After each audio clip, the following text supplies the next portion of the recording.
Crônicas capítulo 31 é a continuação do 30 em referência à grande Páscoa que Ezequias executou, melhor dizendo, em Judá. E acabando tudo isso, todos os israelitas que ali se achavam saíram às cidades de Judá e quebraram as estátuas, cortaram os bosques e derribaram os altos e altares por todo Judá e Benjamim, como também em Efraim e Manassés, até que tudo destruíram. Então tornaram todos os filhos de Israel, cada um para a sua possessão, para as cidades deles. Veja bem, sempre a consequência de uma reforma é esta aqui. Quando eles fizeram aquela reforma, celebraram aquela Páscoa grandiosa, o efeito foi automático. Todos voltaram para os seus territórios e acabaram com os cultos pagãos paralelos e até aqueles que eram feitos em nome de Deus fora do padrão. Versículo 2, Ezequias regula as turmas dos sacerdotes.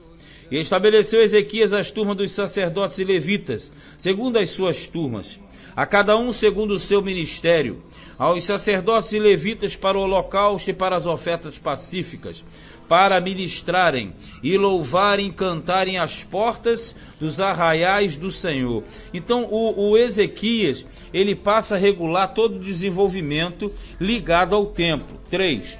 Também estabeleceu a parte da fazenda do rei para os holocaustos, e para os holocaustos da manhã e da tarde, e para os holocaustos dos sábados, e das festas da lua nova, e das solenidades, como está escrito na lei do Senhor. Quer dizer, ele reorganizou e reimplantou todas as formas possíveis de adoração a Deus que estavam esquecidas.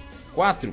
E ordenou ao povo, moradores de Jerusalém, que desse a parte dos sacerdotes e levitas, para que se pudessem dedicar à lei do Senhor. Porque quando o povo falhava na entrega do dinheiro aos sacerdotes, automaticamente o sistema caía, porque eles tinham que se desviar para fazerem outras coisas que não a dedicação da obra.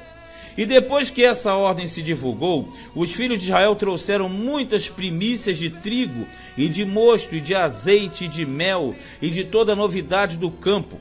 Também os dízimos de tudo trouxeram em abundância. E os filhos de Israel e de Judá que habitavam nas cidades de Judá também trouxeram dízimos das vacas e das ovelhas e dízimo das coisas sagradas que foram consagradas ao Senhor seu Deus, e fizeram muitos montões. No terceiro mês começaram a fazer os primeiros montões e no sétimo mês acabaram. Quando falo os montões, era o acúmulo das doações que vinham, dos dízimos que vinham, das primícias que vinham. 8. Vindo, pois, Ezequias e os príncipes e vendo aqueles montões, bendisseram ao Senhor e ao seu povo de Israel. Veja, tudo isso é consequência da busca da Páscoa no capítulo anterior. Quando o povo se comovia em relação a Deus, todas as coisas aconteciam naturalmente. Então o sistema começou a rodar da forma certa, da forma que agradava ao Senhor. Então o próprio Deus direcionava tudo isso. E perguntou Ezequias aos sacerdotes e aos levitas acerca daqueles montões. E Azarias, o sumo sacerdote da casa de Zadoque, lhe falou dizendo: desde que esta oferta se começou a trazer à casa do Senhor, houve o que comer e de que se fartar, e ainda sobejo em abundância, porque o Senhor abençoou o povo, ao seu povo, e sobejou esta abastança. Quer dizer, quando todos se voltaram, e se voltam, para Deus, fazendo da forma correta, tem e sobra. Então disse Ezequias que se preparassem câmaras na casa do Senhor, e as prepararam. Ali meteram fielmente as ofertas e os dízimos e as coisas consagradas. E isso estava a cargo de Conanias, o levita maioral, e Simei, seu irmão, o segundo. Jeiel e Azarias, e Naate, e Azael, e Jerimote, e Josabade, e Eliel, e Ismaquias, e Maate, e Benaia, eram superintendentes sob a direção de Conanias, e Simei, seu irmão, por mandato do rei Ezequias e de Azarias, maioral da casa de Deus.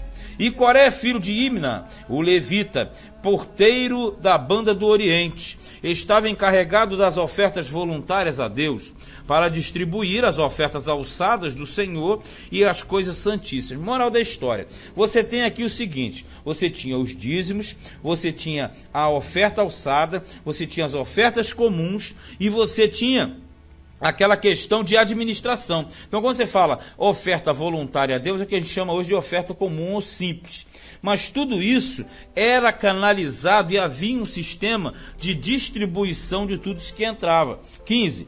E debaixo das suas ordens estava Éden, e Miniamim, e Jesua, que lê-se Josué, e Semaías, e Amarias, e Secanias, nas cidades dos sacerdotes, para distribuírem com fidelidade a seus irmãos, segundo as suas turmas, tanto aos pequenos como aos grandes. Vamos entender. Quando a máquina administrativa começou a funcionar, tudo dava certo. E até a própria administração correta, você verifica que fazia com que nos diversos cantões de Judá chegassem as provisões para os sacerdotes. 16.